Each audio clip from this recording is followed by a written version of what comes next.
So Taylor has $20 left over every month after she pays her bills. She decides to put that money into an account earning 1.75% APR at the end of each month. How much will she have in 5 years if she continues saving $20 a month? So we can see she's putting in monthly deposits every month.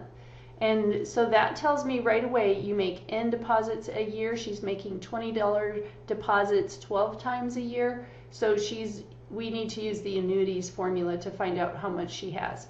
The other thing that tells me that Taylor is not going to be needing the compound interest formula is because she's not starting with a chunk of money. She's starting with $20, a small payment made every month. So we know we need to use the annuities formula. So I'm just going to write that down. F equals L times the big quantity, 1 plus little p to the big T minus 1 all over little p. And remember, L is either going to be a P if her final payment does not earn interest. So we'll just write final payment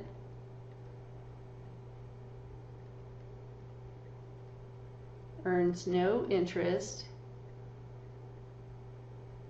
Or it is P times the quantity 1 plus little p if her final payment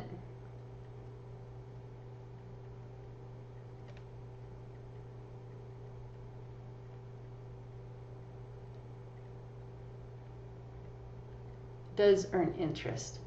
Okay, so in this case we have to figure out what's going on with Taylor. Taylor is putting money in at the end of each month. So when she puts in a payment, the interest has already been calculated for that month.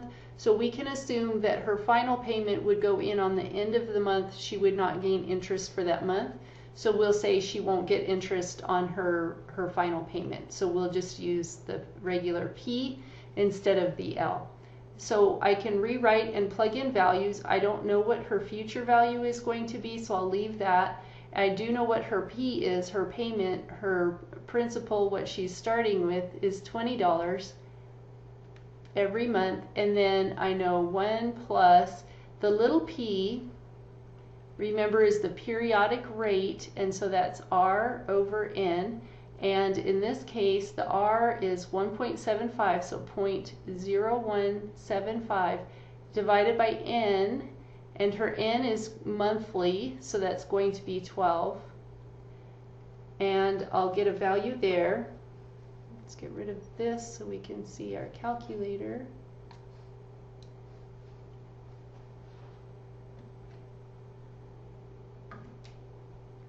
So I need 0.0175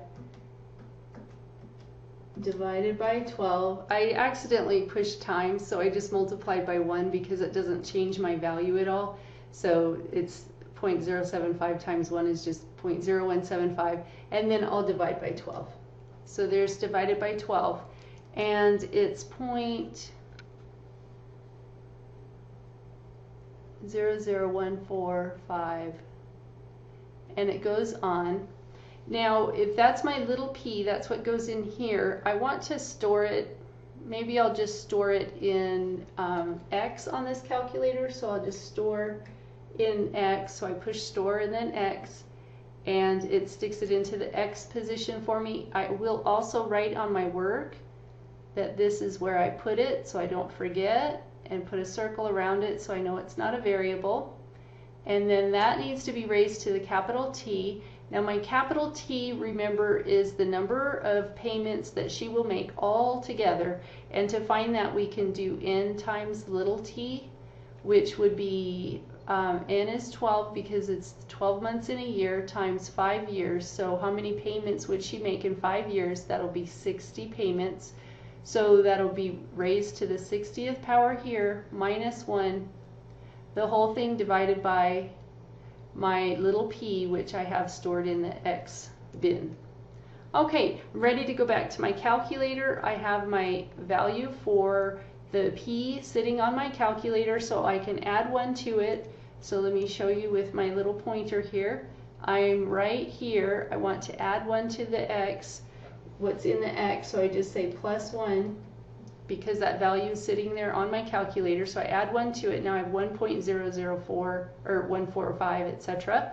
Next thing I want to do is right here raise it to the 60th power. So to the 60 equals, and you can see now I have 1.09137, etc. And then the next thing I want to do is subtract this 1. So minus 1 equals, and now I have, you can see 0.09137, and goes on. Next thing I need to do is divide by the X, so I'll say divide by, and I want to recall, so second store, and it's in the first bin in the X bin, so enter. And I have to, on this calculator, it just is sitting there with the value now. I have to push enter one more time, and you get 62.6555, and it goes on. And then the very last thing I need to do is multiply by this 20, so times 20 equals. And there I get my value finally. And so I have F equals 1253.1, and the ink blot's going to get us, it sure looks like 0.111. So we'll say 11 cents like that, because the next value is a 1 apparently. So 1253.11, and so that's $1,200.53, or $1,253.11. So that's what she will have in 20 years if she saves $20 a month. Now I'm curious, if I take 20 times 60, what will I get? So it would be $1,200 if she didn't put it into a bank getting a small amount of interest, this 1.75%, less than 2%, but she would have $1,200 without putting it into the bank. She did put it into the bank, and so she has $1,253. So she got a little extra money for letting the bank borrow her money.